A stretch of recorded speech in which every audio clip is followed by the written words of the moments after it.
आज हम लोग बात करेंगे स्ट्रेप्टोकोकस पे।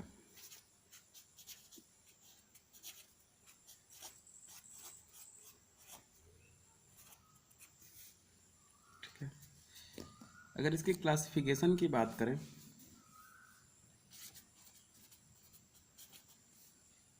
तो इसे दो भागों में बांटा गया है।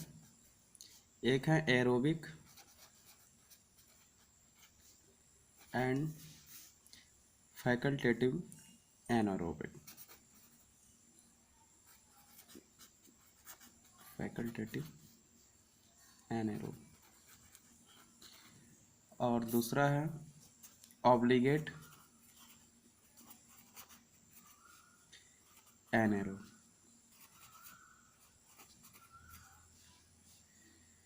ठीक है, तो इसको फिर से एरोबिक को, क्योंकि ये लोग हीमोलिसिस करते हैं मैक्सिमम स्पीसीज इसकी, तो इनको हीमोलिसिस के बेस पे तीन भागों में बांटा गया है। कुछ खास नहीं है, बस लिखते जाइए। अल्फा हीमोलिसिस, सेकंड है beta haemolysis. Most of the species इसी बीटा हीमोलिसिस ग्रुप के होते हैं। और थर्ड है गामा हीमोलिसिस। ठीक है, अल्फा हीमोलिसिस जब ये हीमोलिसिस करता है तो ग्रीन कलर की कॉलोनी फॉर्म करता है। कैसी? ग्रीन कलर की, ग्रीन कलर कॉलोनी फॉर्म होगी। और इसका एग्जाम्पल है streptococcus. S is stand for streptococcus viridis. वैसे विरिडिस मतलब होता ही है ग्रीन कलर, और कॉलोनी भी चूंकि ग्रीन नाम से ही ग्रीन है तो कॉलोनी भी इसका ग्रीन है। ये पूरे जो है हीमोलिसिस नहीं करती है। अल्फा ग्रुप के मेंबर के जो हैं स्ट्रेप्टोकोकस पूरी हीमोलिसिस नहीं करती है, पार्शियली हीमोलिसिस करती है। Partially haemolysis done. और बीटा हीमोलिसिस ये कोई कलर नहीं होता है, इसकी कॉलोनी का कलरलेस होती है।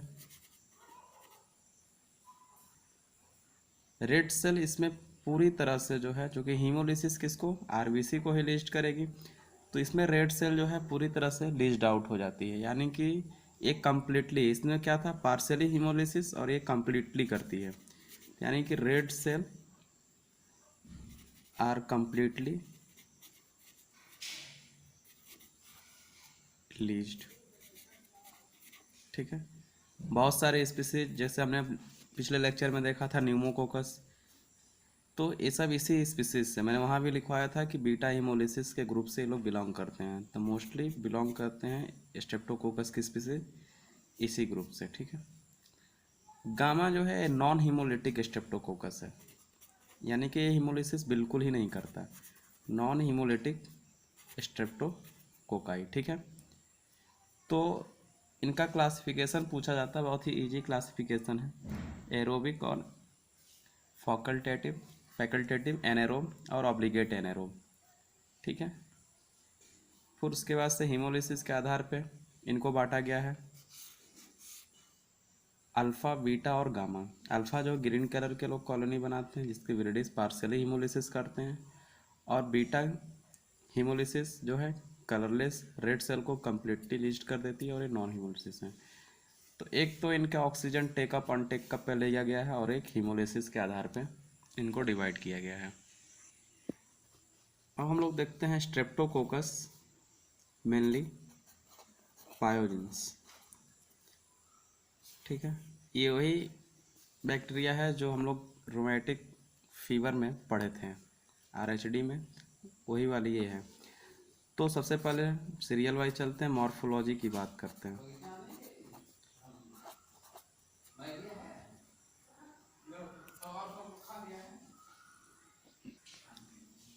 साइज जो है इसका 0.5 to 1 माइक्रोमीटर का होते हैं। क्योंकि हमने बोला ये लोग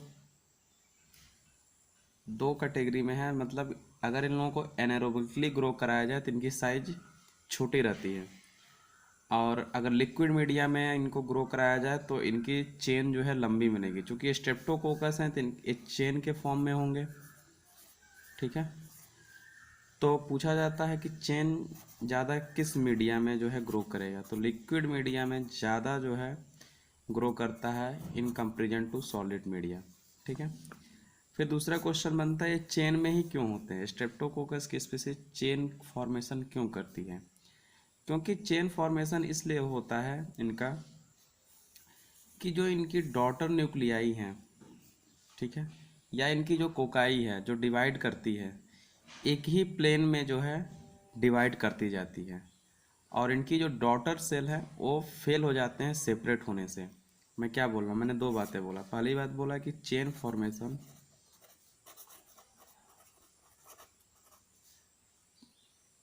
is due to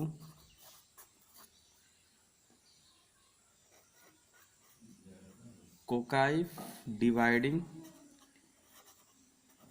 dividing in one plane only, in one plane. ये वाइवा का क्वेश्चन भी बन सकता है। तो इसलिए ये चेन बना लेती हैं क्योंकि ये जो डिवाइड करती जाती हैं सिर्फ एक ही प्लेन में डिवाइड करती चली जाती हैं, मतलब इधर नहीं बढ़ेंगे। इसने डिवाइड किया तब इसने डिवाइड किया तो यहीं से आधा होंगी, फिर ये डबल हो जाएंगे। तो सिर्फ एक ही प्लेन में डिवाइड करती चली जाती हैं। एंड सेकंड है द डॉटर सेल फेल हो जाता है, फेलिंग टू सेपरेट कंप्लीटली, पूरी तरह से अलग नहीं हो पाती हैं लोग। ठीक है, इसलिए एक चेन में है। ठीक है। मार्फोलॉजी में अगर एक और पॉइंट की बात करें तो ये लोग नॉन मोटाइल होते हैं और नॉन स्पोरिक होते हैं। Non motile and non sporic. ठीक है। सेकंड पॉइंट है मार्फोलॉजी की बात से कल्चर कैरेक्टरिस्टिक्स, कल्चरल कैरेक्टरिस्टिक्स। ठीक है। अगर कल्चर कैरेक्टरिस्टिक्स की बात करें तो चूँकि ये लोग, हमने पहले ही बोला कि मोस्ट ऑफ द स्पीसीज जैसे कि हैं तो एरोबिक फैकल्टेटिव एनारोब हैं। तो स्ट्रेप्टोकोकस जब इसमें है तो most of the species beta haemolysis की हैं, मतलब यही लोग हैं। तो ये लोगों को ग्रोइंग बेस्ट होते हैं किस मीडिया में, ग्रो बेस्ट इन या बेस्ट एट 37 डिग्री सेल्सियस पे। ठीक है, एक ऑप्टिमम टेम्परेचर है, इस टेम्परेचर पे लोग बहुत ही अच्छे से ग्रो करते हैं। अगर रेंज पूछा जाए तो 22-42 डिग्री सेल्सियस पे। ठीक है। मीडिया जो इनकी यूज की जाती है किस मीडिया में, तो ये लोग फर्मेंट किए जाते हैं फर्मेंटेबल कार्बोहाइड्रेट में, कार्बोहाइड्रेट या इनरिच्ड विथ ब्लड, जैसा कि हमने नीमोकोकस में भी देखा था इनरिच मीडिया, वैसे भी ये लोग भी इनरिच मीडिया में होते हैं लोग ऑफ ब्लड सीरम। ठीक है। अगर इनको ब्लड अगर में डाल दिया जाए, ठीक है, फॉर 24 आवर तो ये अच्छे ग्रो करेंगे, कॉलोनी इनकी छोटी छोटी बनेंगी। ठीक है, सर्कुलर होंगे, सेमी ट्रांसपेरेंट, लो कॉन्वेक्स डिश। ठीक है, और एक पूरे अच्छे से दिखेंगे ये लोग। तो ब्लड अगर में इनका कैसा होगा कॉलोनी, सर्कुलर, सेमी, एक की बात हो रही है, होते तो कैसे हैं चेन के फॉर्म में, मैं इस चेन में एक की बात कर रहा हूँ। मैं ऐसा नहीं कि सर्कुलर कॉलोनी बना ली है, नहीं, सेमी ट्रांसपेरेंट, लो कॉन्वेक्स डिस्क, कोई ज़्यादा खास इम्पोर्टेंट नहीं है। ठीक है। थर्ड नंबर पे अगर बायोकेमिकल रिएक्शन की बात करें,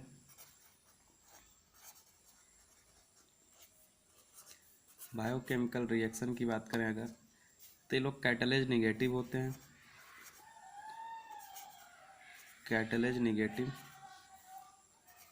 और बाइल इनसॉल्युबल होते हैं। जबकि हमने न्यूमोकोकस में क्या देखा था। फोर्थ नंबर का पॉइंट है रेजिस्टेंस,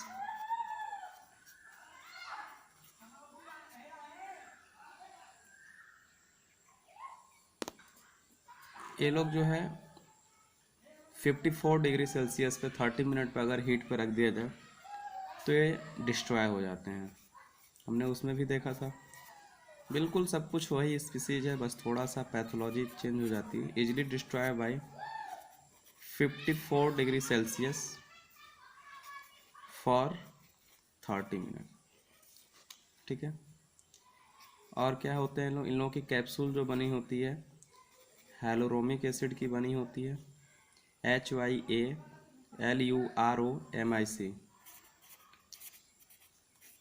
तो जो इनको रेजिस्टेंस प्रदान करती है। ठीक है। 5th नंबर का अगर एंटीजेनिक स्ट्रक्चर देखा जाए इनका, एंटीजेनिक स्ट्रक्चर, तो अगर हम इनकी सेल वॉल की बात करें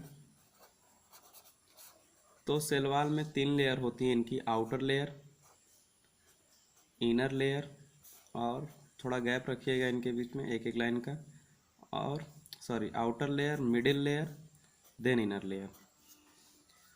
आउटर लेयर जो है प्रोटीन और लिपोप्रोटीन की बनी होती है। किसकी? Protein and lipoprotein, protein and lipoprotein की। मिडिल लेयर कार्बोहाइड्रेट की बनी होती है, और इनर लेयर जो है पेप्टिडोग्लाइकॉन की बनी होती है, जो सेल वॉल को रिजिडिटी देती है। तो ये बनी होती है पेप्टिडोग्लाइकॉन, जो कि क्या देती है? सेल वॉल को रिजिडिटी देती है। ठीक है।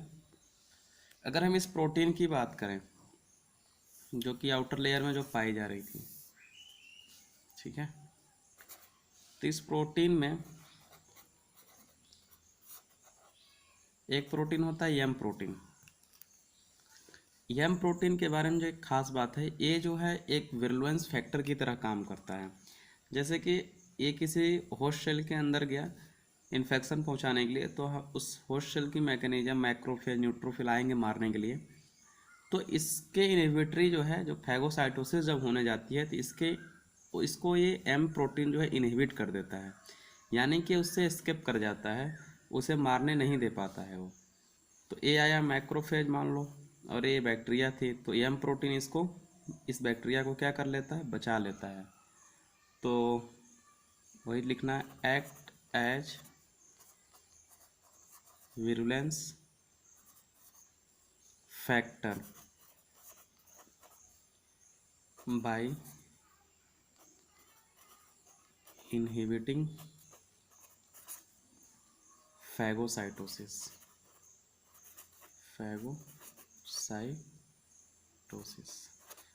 तो हम कह सकते हैं एम प्रोटीन जो है इनहिबिटिंग कर दिया फैगोसाइटोसिस के लिए। तो ये इस बैक्टीरिया के लिए एम प्रोटीन क्या है? एक तरह से प्रोटेक्टिव है ना, तो कह सकते हैं कि hence it is protective protein. ये क्या है? प्रोटेक्टिव है। ठीक है। तो ये एम प्रोटीन होते हैं। और क्या है? टी प्रोटीन पाए जाते हैं। टी प्रोटीन जो है एसिड लेवाइल होता है, यानी कि एसिडिक मीडियम में ये टूट जाता है, डिस्ट्रॉय हो जाता है। ठीक है। टिप्सिन रेजिस्टेंस होता है, एंटीजेनिक प्रेजेंट होता है, टिप्सिन रेजिस्टेंस होता है। क्या मैं बोल रहा हूँ? टिप्सिन रेजिस्टेंट। कुछ खास ये सब चीज़ें हैं नहीं, कोई पैथोलॉजी रहती तो थोड़ा समझा भी जाता, लर्न करना है बस। आर में कोई वेरुलेंस फैक्टर से इनका रिलेशन नहीं है, नो रिलेशन टू वेरुलेंस फैक्टर। तो कहने का मतलब है कि जो प्रोटीन पाई जा रही है इस बैक्टीरिया में 3 तरह की MTR प्रोटीन, एम जो प्रोटीन है इनको जो है प्रोटेक्टिव की तरह काम कर रही है इनको, ठीक है, फैगोसाइटोसिस मैकेनिज्म से बचा रही है। टी एसिड लेवाइल होता है, और आर कैसा होता है? कोई इनका रिलेशन नहीं है वेरुलेंस से। अगर हम बात करें अगला टॉक्सिन की, तो सेवरल एक्सोटॉक्सिन और एंजाइम पाए जाते हैं इनके पास। सेवरल एक्जोटॉक्सिन और एंजाइम होते हैं जो कि इनको विरुलेंस कर देते हैं। यम प्रोटीन जो हमने अभी देख के आया जस्ट पीछे, इनको विरुलेंस प्रदान करता है। सेवरल एक्जोटॉक्सिन की अगर बात करें तो हीमोलाइसिन होती है इनके पास, हीमोलाइसिन टॉक्सिन। हीमोलाइसिन टॉक्सिन में दो तरह के टॉक्सिन होते हैं, स्ट्रेप्टोलाइसिन ओ, काफ़ी इंपॉर्टेंट है, स्ट्रेप्टोलाइसिन ओ और स्ट्रेप्टोलाइसिन यस। पहले स्ट्रेप्टोलाइसिन ओ देखते हैं क्या होता है। पहला चीज़ तो ओ मतलब हो गया ऑक्सीजन लेवल, यानी कि हाई ऑक्सीजन कंडीशन में ये डिस्ट्रॉय हो जाते हैं और हीट लेवल भी होते हैं। ये जब हमारे शरीर के अंदर आते हैं तो ये टॉक्सिन जब रिलीज करते हैं बैक्टीरिया, तो इसके स्ट्रेप्टोलाइसिन ओ के अगेंस्ट हमारी एंटीबॉडी फॉर्म होती है, ठीक है, जिसको कहते हैं एंटी स्ट्रेप्टोलाइसिन ओ, ठीक है। एंटीजन लाइक काम ये वर्क करने लगते हैं, तो जब एंटीजन लाइक वर्क करने लगते हैं तो एंटीबॉडी सीक्रेट होगी, तो एंटीजन एंटी स्ट्रेप्टोलाइसिन ओ बन जाता है। मैं क्या बोल रहा हूँ ज़रा देखें फिर से। तो ये किस तरह से वर्क करने लगे, एंटीजन लाइक, तो बॉडी सीक्रेट एएसओ। इसके एंटीजन जब ये लाइक वर्क करने लगेंगे तो हमारी बॉडी डिफेंस मैकेनिज्म के लिए सीक्रेट करेगी ASO, body secrete ASO. ASO क्या है, एंटी यही streptolysin O, anti streptolysin O, जिसको यही जब बॉडी जब ज़्यादा मात्रा में सीक्रेट करेगी तो इसका मतलब इसका मात्रा ज़्यादा है, जब ये ज़्यादा है तो ये भी ज़्यादा होगा, सीक्रेट करेगी बॉडी बचने के लिए। तो इसकी हम लोग टेस्ट कराते हैं एएसओ टाइटर, ठीक है। अगर किसी बंदे में 200 प्लस यानी 200 से ज़्यादा पहुंच गया है एएसओ टाइटर, ठीक है, यानी कि इन्फेक्शन पॉजिटिव हो गया हो। जैसे हमने बताया था टाइफाइड में लेक्चर दिया था एच टाइफी और वो वाला। तो अगर किसी में एएसओ टाइटर जो है कितना हो जाएगा 200 से ज़्यादा, तो हम समझ जाएंगे कि स्ट्रेप्टोकोकस पायोजेंस जो है इन्फेक्शन कर दिया। दूसरा है टॉक्सिन, एक तो स्ट्रेप्टोलाइसिन ओ है, दूसरा है स्ट्रेप्टोलाइसिन यस, स्ट्रेप्टोलाइसिन यस। ये ऑक्सीजन स्टेबल होते हैं, O2 स्टेबल, और हीट रेजिस्टेंस होते हैं। जस्ट उसका रिवर्स है, ज़रा देख लो यहाँ आप लोग, हीट रेजिस्टेंस। ओ जो था ऑक्सीजन लेवल था और हीट लेवल था, जबकि हीट और ऑक्सीजन दोनों मारा जा रहा था, जबकि ये जो है स्टेबल है और रेजिस्टेंस भी है। तो ये हो गया एक्जोटॉक्सिन। कुछ एंजाइम की अगर बात करें तो स्ट्रेप्टोकाइनेज एंजाइम इनके अंदर पाई जाती है, स्ट्रेप्टोकाइनेज। हाइलुरोनिडेज हमने देख ही लिया, हाइलुरोनिडेज। एज कहीं भी लगे तो उसको समझो, डीएनएज पाया जाता है, डीऑक्सीराइबोन्यूक्लिएज। तो ये एंजाइम है इनके अंदर। अब हम बात करते हैं इनकी पैथोजेनेसिस की, ये कौन कौन से डिजीज कॉज करते हैं। अगर किसी को मेरा लेक्चर याद हो पुराना, मैंने जब rheumatic heart disease rheumatic fever पढ़ाया था, तो मैंने बोला था कि ये एक ऑटो इम्यून डिजीज है रूमेटिक फीवर, जिसमें थ्रोट में इन्फेक्शन तो होता है, ठीक है। ये किसके द्वारा, स्ट्रेप्टोकोकस पायोजेंस यहाँ थ्रोट में इन्फेक्शन करता है, लेकिन इसके अगेंस्ट में जो एंटीबॉडी बनती है तो ये बहुत ही इसके एंटीजन से सिमिलर रहती है। तो ये हार्ट की, रूमेटाइड, स्किन वगैरह वगैरह जगहों पे इन्फेक्ट कर देती है, अपने ही एंटीबॉडी खुद मारने लगती है अपने शरीर को। तो मैंने वहाँ इस सब चीज़ों के बारे में बहुत डिटेल बताया था कैसे होती है रूमेटिक फीवर में। और उसी रूमेटिक फीवर जो जिसके नाते हो रहा है वही है स्ट्रेप्टोकोकस पायोजेंस, तो उसी बैक्टीरिया के बारे में हम लोग पढ़ भी रहे हैं।